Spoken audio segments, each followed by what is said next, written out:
اعوذ باللہ من الشیطان الرجیم بسم اللہ الرحمن الرحیم۔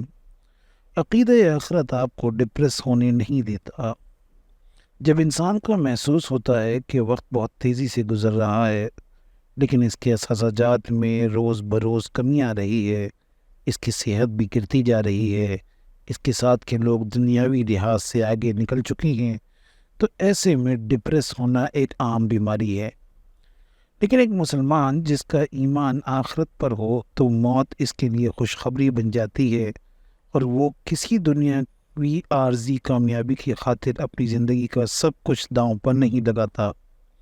اس کو معلوم ہوتا ہے کہ کوشش کرنا میرے اختیار میں تھا لیکن کامیابی دینا مالک کائنات کے اختیار میں ہے، اس لیے کامیابی یا ناکامی پر جنت و جہنم کا فیصلہ نہیں ہوگا، بلکہ نیک نیتی کے ساتھ کرنے والی کوشش اس کو جنت کا مستحق بنا دیتی ہے، اور اس دنیا میں جتنی زیادہ صلاحیتیں اس کو مہیا کی جائیں گی اتنی ہی آخرت میں سختی سے پرچہ چیک ہوگا، جبکہ اگر کوئی کم صلاحیتوں کا حامل یا کوئی معذوری ہے تو اس کا پرچہ ہلکے ہاتھ سے جانچا جائے گا۔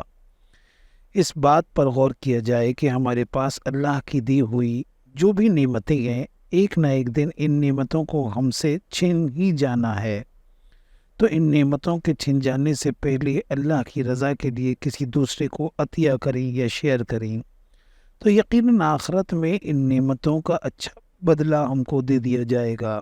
اس کی مثال ایسے ہی ہے کہ ہمارے پاس ایک سونے کی ڈلی ہے اور ایک بروکر آپ سے کہہ رہا ہو کہ اس کے بدلے آپ کو اسلام آباد میں پلاٹ بک کر دے گا، اور ساتھ آپ کو نظر آ رہا ہو کہ ایک لٹیرا آپ کی طرف بہت تیزی سے بڑھ رہا ہے جو آپ سے یہ ڈلی چھین لے گا، تو عقل مندی اسی میں ہے کہ یہ ڈلی اس شخص کو دے دی جائے جو اس کے بدلے پلاٹ بک کر دے، کیونکہ آخر میں تو اس کو چھن ہی جانا ہے۔ یہ دنیا کے مال کو آخرت میں ٹرانسفر کرنے کا بہترین طریقہ ہے۔ اگر آپ مال پر بھروسہ کریں گے تو ہمیشہ ڈپریشن میں رہیں گے، کیونکہ آپ غیر شعوری طور پر یقین کرتے ہیں کہ یہ مال ایک دن ختم ہو جائے گا۔ مثلا آپ کے پاس 1000 روپے ہیں، آپ مطمئن ہیں کہ میرے پاس 1000 روپے ہیں، مجھے فکر کرنے کی ضرورت نہیں ہے، لیکن جب 999 رہ جائیں گے تو آپ خود بخود فکر مند ہوں گے کہ اب یہ تیزی سے کم ہونے لگے ہیں، تو ڈپریشن ہونا ہی ہے۔ ہمیں حقیقت میں مال پر نہیں، مال دینے والے پر بھروسہ کرنا چاہیے، اس سے تعلق کو جوڑنا چاہیے۔ وہ چاہے تو اگر کوئی بیمار ہوتا ہے جس کا علاج ڈاکٹر ہزاروں میں بتا رہا ہے، وہ اللہ پر بھروسہ کر کے کسی قدرتی طریقے علاج کرنے والے حکیم کی یا ہومیوپیتھ کے پاس چلا جائے تو یقیناً یہ مریض ہزاروں کے بجائے چند روپوں کی دوا کھا کر شفا یاب ہو جائے گا انشاءاللہ۔ اس کو برکت کہتے ہیں، لیکن یہ دوا اور ڈاکٹر سے زیادہ اللہ پر بھروسہ کرنے کی وجہ سے ہوگا۔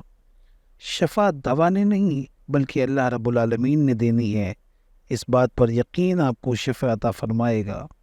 کیا غریب کا بچہ بڑی بیماری کا شکار نہیں ہوتا؟ آپ نے کبھی سنا کہ وہ علاج نہ ہونے کی وجہ سے مر گیا؟ ہاں، جب وہ ضد کرتا ہے اور ساری امیدیں ایک ہی ڈاکٹر سے لگا لیتا ہے اور مہنگے ڈاکٹر کے پاؤں پڑ جاتا ہے کہ میرے بچے کو بچا لو، تو یقین بچہ نہیں بچتا، کیونکہ بچانے والا تو اللہ ہے۔ اگر بچے کی زندگی ہے تو سستے ڈاکٹر کی دوا سے بھی ٹھیک ہو جائے گا، اور اگر زندگی نہیں لکھی تو پوری کائنات بھی مل کر اس کو نہیں بچا سکتی۔ تو جب میرے اختیار میں ہی کچھ نہیں تو ڈپریشن کس بات کا؟ اللہ نے وعدہ کیا ہے رزق دینے کا، بیماری میں شفا دینے کا، اور اگر ہمیں آخرت اور اللہ پر یقین ہے تو ہمیں کوئی ڈپریشن نہیں ہوگا۔ ہمیں اپنی زندگی کے سارے فیصلے اور نتائج اللہ کے سپرد کر دینے چاہیے۔ جو اس دنیا سے چلا گیا انشاءاللہ اگلے جہان میں ملاقات ہوگی۔ امید ہے کہ اس گفتگو سے آپ کو کچھ سیکھنے کا موقع ملا ہوگا۔ اگر میری گفتگو پسند آئی تو اس نیت سے کہ شاید آگے کسی مسلمان بھائی کو اس دلاسے کی شدید ضرورت ہو سکتی ہے، ویڈیو کی رینج بڑھانے کے لیے لائک، چینل کو سبسکرائب اور شیئر ضرور کریں۔ جزاک اللہ خیرا کثیرا۔